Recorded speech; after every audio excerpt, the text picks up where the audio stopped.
Hello lovelies, welcome back to my channel. Last part में हमने देखा था कि वांग जी अपने भाई के गले लगकर बहुत रो रहा था और अपने भाई को लैन सिचन को बोल रहा था, ग सब कुछ बर्बाद हो गया, सब सब बर्बाद हो गया। ग विंग विंग विंग मुझे अब बात कभी नहीं करेगा। ग वो और इतना बोल के वो रोना स्टार्ट कर देता है और बहुत बुरी तरीके से रो रहा होता है। तो पहले तो लैन सिचन को कुछ समझ में नहीं आ रहा था उसकी बातें कि वांग जी क्या कहना चाह रहा है। तो वो अपने भाई को आराम से कुर्सी पे कंफर्टेबल होके बैठाता है एंड उसके बाद कहता है, वांग जी मुझे बताओ। उसके दोनों हाथों को अपने हाथ में होल्ड करता है एंड पूछता है, वांग जी मेरी बात सुनो, मेरी ओर देखो, अब मुझे बताओ क्या हुआ है तुम्हें। तो वांग जी अपने भाई को गले लगते हुए कहता है, ग ग जी जी जी ऑफिस आई हुई थी। और वो एक एक करके सारी बातें को बता देता है और ये भी कि वो जिस तरह से बैठी हुई थी तो विंग को गलत फहमी हो गया कि वो दोनों आपस में किस कर रहे हैं। तो ये सारी बताने के बाद वो दोबारा से रोना स्टार्ट कर देता है। ये सुनने के बाद तो लैंसी चैन को भी बहुत गुस्सा आ रहा था, बट वो अभी शांत रहता क्योंकि उसे अपने भाई को शांत कराना था। तो वो कहता है, वांग जी कोई बात नहीं, मैं विंग से बात करूँगा तुम्हारे लिए, वो समझ जाएगा और कोई ना कोई हम रास्ता ज़रूर निकाल लेंगे। वांग जी मेरी बात सुनो, वांग जी प्लीज़ मेरी ओर देखो, वांग जी ऐसा कह के वो अपने भाई को अपनी ओर देख देख लिए, मतलब ज़्यादा जोर दे रहा था ताकि वो उसे देखे। पर वांग जी तो बस रोए जा रहा था। तो इस समय लैन सिचैन कुछ नहीं कहते आगे और अपने भाई को बस कॉक्स करने में लगे हुए थे ताकि वो किसी भी तरह से बस शांत हो जाए।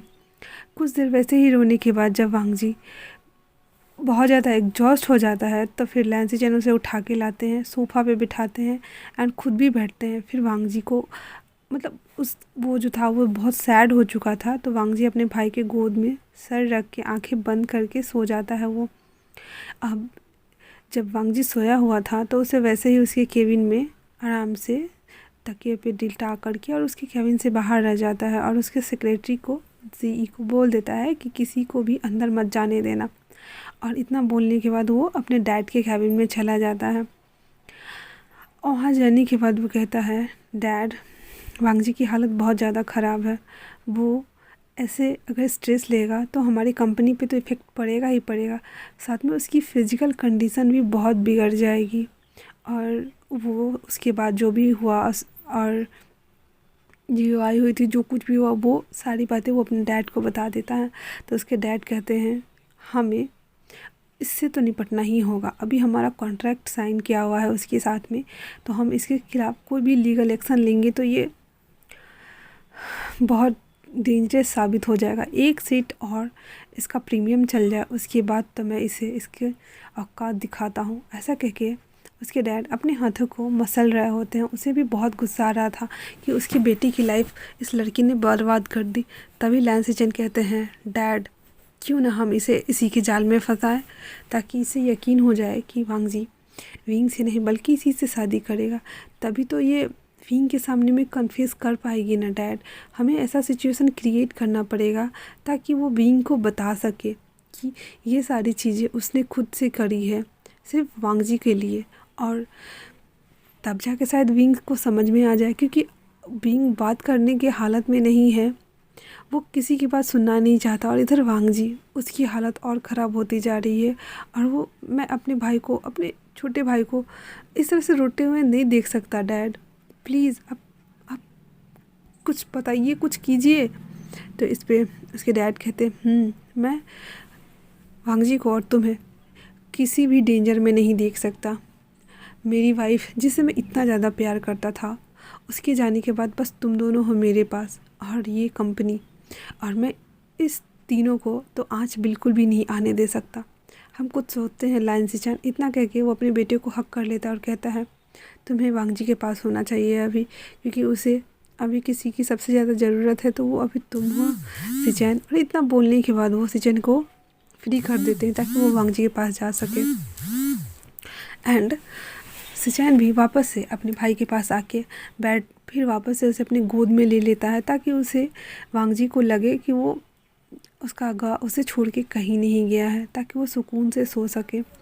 पूरा दिन वांग जी वैसे ही सोया रहता है। शाम के टाइम में उसकी नींद खुलती है तो वो हड़बड़ाते हुए उठता और कहता है, गा मैं इतना जल्दी देर तक कैसे सोया रह सकता हूँ, आज तो मेरी मीटिंग्स थी। तो इस पे लैंसी चैन कहते हैं कोई बात नहीं वांग जी, पहले तुम अपना ध्यान रखो, हम मीटिंग्स बाद में भी कर लेंगे, और मैंने वो सारी चीज़ें कैंसिल की है तो तुम उसे बाद में भी कर सकते हो। मैंने बता दिया है कि तुम यहाँ नहीं हो, इसी वजह से उन लोगों को बुरा नहीं लगा है। तो वांग जी बाथरूम जाता है, फ्रेश होता है और फिर अपना फ़ोन चेक करता है जिसमें अभी तक विंग ने एक भी मैसेज ड्रॉप नहीं किया हुआ था। तो उसे बहुत बुरा लग रहा था, उसके दिल में सुइयाँ चुभ रही थी, वो तड़प रहा था विंग की आवाज़ सुनने के लिए, क्योंकि वो फ़ोन नहीं करता था तो लैब से छोटा सा ही इमोजीज या मैसेज या कुछ भी वो सेंड कर देता था जब भी वो फ्री होता था। तो बट पूरा दिन बीत चुका था, शाम बीत चुकी थी, पर विंग ने एक बार भी कॉल नहीं किया था, ना ही मैसेज किया था, ना कुछ भी सेंड नहीं करा था उसने। तो वांग जी को बहुत बुरा लग रहा था।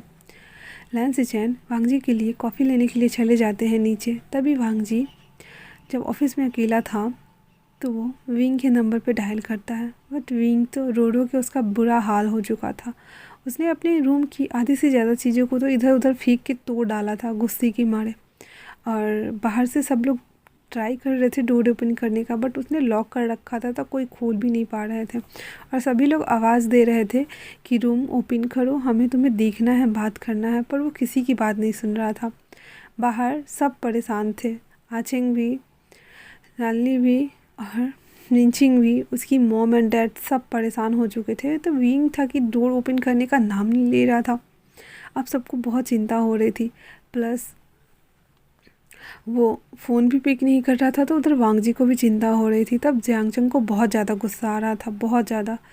तो वो लानवांग जी को कॉल करता है। तो लानवांग जी जब देखता है कि जियांगचंग कॉल कर रहा है तो वो फ़ोन पिक कर लेता है और कहता है हेलो विंग।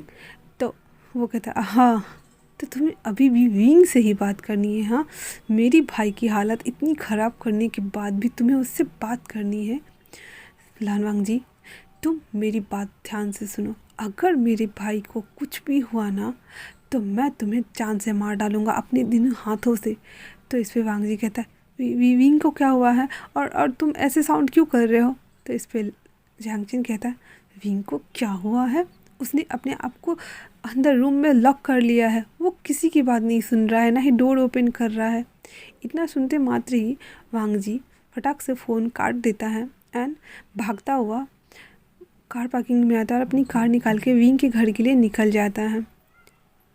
2 घंटे ड्राइव करने के बाद वो विंग के घर के सामने ही था, और वो जल्दी से भाग के अंदर आता है तो उसके मॉम एंड डैड सब परेशान थे। और जब वो वांग जी को देखता है तो उसकी मॉम डैड तो कुछ नहीं कहते, बट जियांगचंग भड़कता हुआ वो आता और कहता है तुम्हारी हिम्मत कैसे हुई, इतना सब कुछ करने के बाद भी मेरे भाई से मिलने के लिए तुम यहाँ आ गए, तुम्हें बहुत गट्स है। और इतना कह के वो उसके पास जाके उसके कॉलर को पकड़ लेता और कहता है ये सब तुम्हारी वजह से हुआ, सब तुम्हारी ही वजह से हुआ है वांग जी, तुमने उससे झूठ बोला, तुमने मेरे भाई को हॉट किया, और तो और तुम उस मॉडल के साथ में थे तो फिर मेरे भाई को यूज़ क्यों किया। इतना कह के वो बहुत गुस्सा हो रहा था, बहुत कुछ सुनाया जा रहा था। वांग जी कहता है जियांगचंग मेरी बात सुनो, जो भी कुछ अभी हो रहा है मुझे नहीं पता क्या हो रहा है, बट मैं उसके साथ नहीं था। हाँ ये बात सच है कि मैंने विंग को नहीं बताया कि मैं ही लानवांग जी हूँ, लैन कॉर्पोरेशन का यंग मास्टर, बट ये बात भी सच है कि मैं उससे प्यार करता हूँ। बिलीव मी, मेरा यकीन करो, और जो कुछ भी हुआ है मुझे उसका रिग्रेट है, मैं बहुत पछता रहा हूँ, बट मुझे अभी विंग को मिलना है, मुझे उसे देखना है। और इतना बोल करके वो विंग के रूम की ओर भाग जाता है। तो जियांगचंग चिल्लाता या उससे पहले कुछ कह पाता, तभी विंचिंग आकर उसके हाथ को पकड़ लेती है और कहती है नहीं आचेंग, अभी सबसे ज़्यादा अगर किसी को विंग की परवाह है तो वो वांग जी है, और वांग जी ही विंग को शायद से बाहर निकाल सकता है। तो वो सब नीचे से खड़े होकर देख रहे होते हैं। वो वांग जी विंग के रूम के बाहर खड़ा था और वो डोर पर नॉक करता है और कहता है विंग। विंग फैमिलियर साउंड सुन के रो रहा था तो वो चुप हो जाता है और दरवाजे की ओर देखने लगता है, बट कुछ भी नहीं बोलता। वांग जी दोबारा बोलता है विंग मैं हूँ, please open the door please. और इतना बोल के वो वेट करने लगता है, बट विंग को तो गुस्सा आ रहा था तो वो दरवाज़ा नहीं खोलता है और बस डोर की ओर देखते ही रहता है। तो वांग जी वापस से कहता है, please please wing, open the door. और ऐसा बोल के वो दरवाज़ा पीटना स्टार्ट कर देता है, बट विंग था कि बस देखे जा रहा था, वो नहीं खोलता है। फिर वो थोड़ी देर बाद जवांग जी रोते हुए कहता है, please please we, believe me, मैंने मैंने कुछ भी नहीं किया। वो सब बस एक गलतफहमी थी। तुम्हें ऐसा लगा कि मैंने उसे किस किया, बट मैंने नहीं किया है विंग। मैंने तुमसे कहा था ना उस दिन कि तुम ही मेरे आखिरी और फर्स्ट दोनों हो।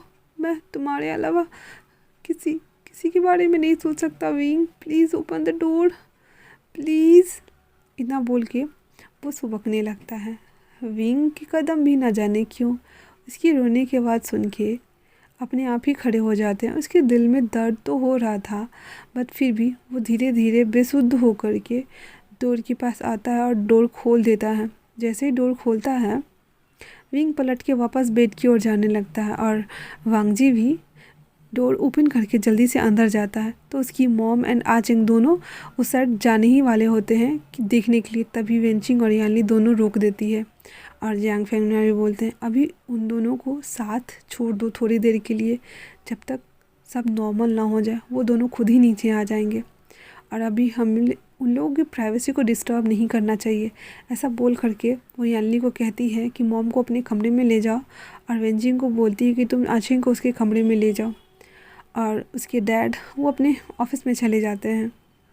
वहीं विंग वो चुपचाप से जा कर के बेड पे बैठ जाता है और अपना सर नीचे करके बस रो रहा होता है साइलेंटली। तो वांग जी उसके पास आता है और उसके दोनों हाथों को अपने हाथ में होल्ड करते हुए कहता है, विंग मेरी ओर देखो प्लीज़, प्लीज़ मेरी ओर देखो। तुम ऐसे इग्नोर कर रहे हो, मेरी जान निकल रही है, प्लीज़। मैं मैंने कुछ नहीं किया विंग, मैंने उसे किस नहीं किया है। और फिर उसके बाद वो उसकी फेस को अपने हाथ में होल्ड करता है और उसे अपनी ओर देखने के लिए प्रेरित करता है ताकि वो उसे देखे। एंड उसके बाद वो वापस बोलना स्टार्ट करता है, wing wing believe me wing, वो मेरी गोद में आके बैठी थी और मैं बस उसके मुंह से सुनना चाहता था कि उसने क्या किया है, बट तभी तुम आ गए। तो इस पे विंग कहता है, अगर मैं नहीं आता तो तुम करते क्या वांग जी। तो वांग जी कहता है, नहीं विंग, बिल्कुल भी नहीं। मैंने बस तुमसे प्यार किया है। मुझे तुमसे उसी रात को प्यार हो गया था जब मैं नशे की हालत में मैंने तुम्हारे साथ सेक्स किया था विंग। मैं मैं सच कह रहा हूँ, 2 राउंड के बाद मैं अपने होश में था, बट फिर भी मैं करना चाहता था। जब मैंने तुम्हारा फेस, तुम्हारी एलाइसिस, तुम्हारे लिप्स के नीचे वो मोल, तुम्हारा ये वो वो चीखना, वो मॉर्निंग साउंड्स निकालना मुझे क्रेजी कर रही थी विंग। मैं मैं खुद को कंट्रोल नहीं कर पा रहा था, इसीलिए मैं दोबारा से तुम्हें प्यार करने लगा था। उस समय मेरा इंटेंशन बस इतना ही था कि मैं खुद को सेटिस्फाइड करा सकूं, बट मुझे बहुत अच्छा फील हो रहा था विंग। और और जब मैंने तुम्हें दोबारा देखा हॉस्पिटल में, तो मैं तुम्हें पहले भी ढूंढना चाहता था, बट तुम खुद ही मेरे सामने आ गए। तो मेरी होप जो थी वो वापस से यकीन में बदलने लगा और मैं धीरे धीरे करके तुम्हें लाइक करने लगा विंग। नहीं नहीं, मैं लाइक नहीं, मैं तुम्हें प्यार करने लगा हूँ wing. Please please believe me. और और और वो सब कुछ जो भी हुआ है, मैं कैसे एक्सप्लेन करूँ तुम्हें।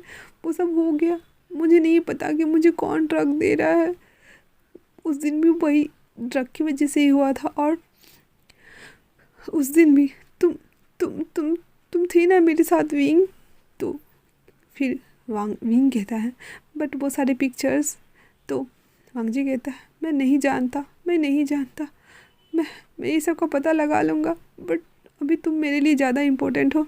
प्लीज़ मेरी ओर देखो, मुझसे बात करो, मुझे हक करो।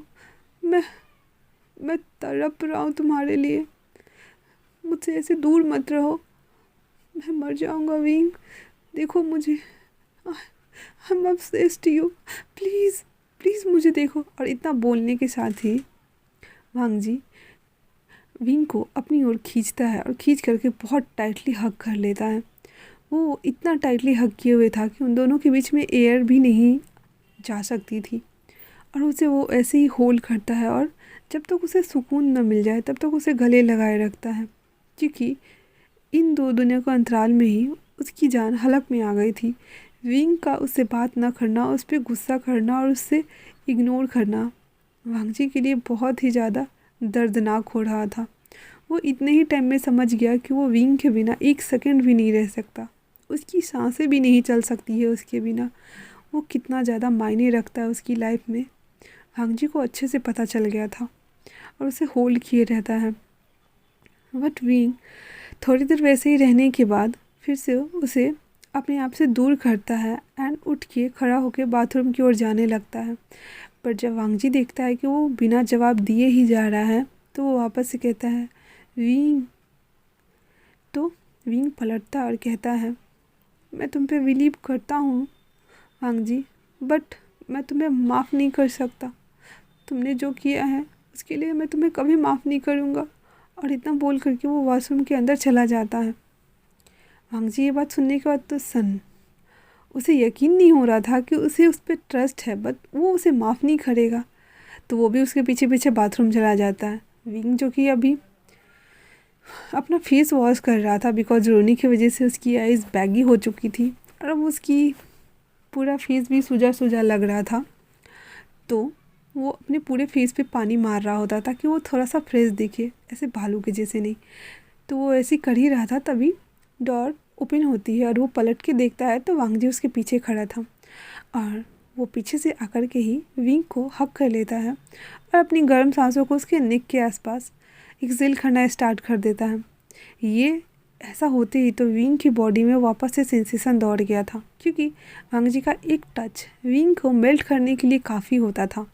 बट इस तरह से उसे खींच करना अपनी गिरफ्त में विंग के लिए अनकंफर्टेबल हो रहा था, तो वो उसके दोनों हाथों को हटा रहा होता ज़बरदस्ती, बट वांगजी उसे छोड़ने का नाम नहीं ले रहा था।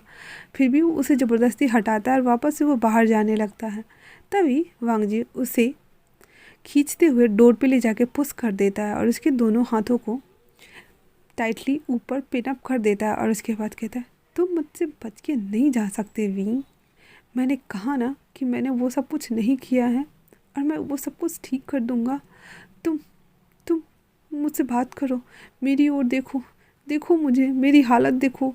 क्या तुम्हें दिख नहीं रहा है मैं कितना तड़प रहा हूँ तुम्हारे लिए? क्या तुम्हें समझ में नहीं आ रही है? तुम मुझसे ऐसे इग्नोर नहीं कर सकते, मुझे इस तरह से तड़पा नहीं सकते हो तुम। Do you understand wing? देखो मुझे। और इतना बोल करके वो एक हाथ को फ्री करता है विंग को। उसके बाद उसके एक हाथ को अपने चेस्ट पे लाके रखता है, जहाँ विंग जब उसकी धड़कनों पे अपने हाथ को रखता है तो उसे फील होता है कि वांगजी की हार्ट बीट कितनी ज़्यादा फास्ट है और वो कितना गहरी गहरी सांसें ले रहा है। और वो बस देखता है वांगजी को, जो उसे ही अपने दोनों इस प्लेडी राइट से उसे देख रहा होता है ताकि वो कुछ और बोले या फिर गुस्सा ही कर ले। पर विंग तो कोई जवाब ही नहीं दे रहा था सही से, वो बस हल्का सा बोलता फिर चुप हो जाता साइलेंट। और ये चुप्पी वांगजी को बहुत ही ज़्यादा खल रही थी और वो वापस से कहता है विंग तुम तुम मेरे साथ ऐसा नहीं कर सकते हो। तुम मुझ पे गुस्सा करो, मुझे थप्पड़ लगा लो, मुझ पे चीखो चिल्लाओ, बट ये इस तरह के साइलेंट पनिशमेंट मुझे जीने नहीं देगी विंग। प्लीज़ कुछ तो कहो। विंग वापस से अपने एक हाथ जो उसका अभी भी वांगजी ने पकड़ा हुआ था उसे छुड़ा लेता है और वांगजी को धक्का दे देता है एंड डोर ओपन करके वो बेडरूम में चला आता है। तो आज के लिए इतना ही। और अगर आप लोगों को ये पार्ट अच्छा लगा हो तो प्लीज़ लाइक शेयर सब्सक्राइब करिए और कमेंट करके मुझे ज़रूर बताइएगा। और जो लोग भी मेरे चैनल पे नए विजिट कर रहे हैं प्लीज़ मेरे चैनल को सब्सक्राइब कर दीजिए। तब तक के लिए stay tune, take care and bye bye.